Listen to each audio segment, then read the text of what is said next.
Sans direction, les gens se perdent. L'Éternel déteste tout type de fraude, mais approuve la transparence et l'honnêteté. L'arrogant tombe à plat ventre, mais ceux qui sont humbles par leur sagesse restent fermes.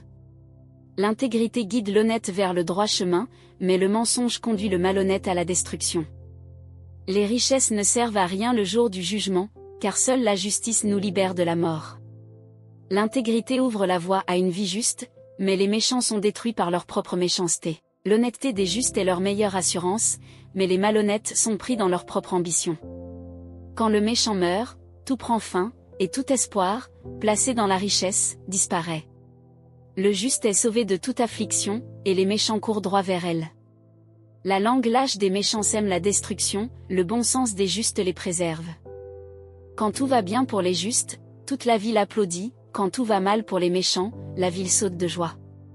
Lorsque les justes bénissent la ville, elle prospère, mais, en un clin d'œil, les méchants parviennent à la détruire. Un insensé calomnie les autres, mais celui qui a du sens sait se taire. On ne peut pas confier un secret à un bavard, mais quiconque mérite confiance le garde sous clé. Sans direction, les gens se perdent, mais plus les conseillers sont avisés, meilleures sont les solutions.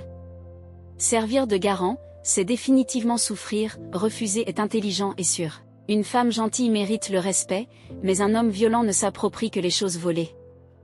Une vie façonnée par Dieu. Celui qui est bon envers les autres cède lui-même, mais celui qui est cruel se fait du mal. Le méchant a des résultats frustrants, mais celui qui pratique la justice a une récompense assurée. Celui qui reste ferme dans la justice de Dieu vivra, mais celui qui court après le mal finira par mourir. L'Éternel ne tolère pas les trompeurs, mais prend plaisir à ceux qui vivent correctement. Sachez-le bien, les méchants n'échapperont pas au châtiment, mais les justes seront épargnés. Comme un anneau d'or dans le museau d'un cochon, telle est une belle femme qui n'a aucune discrétion. Le désir des justes mène au bonheur, mais l'ambition des méchants ne peut qu'attendre le châtiment. Celui qui donne généreusement gagne de plus en plus, mais celui qui est avare finit par tout perdre.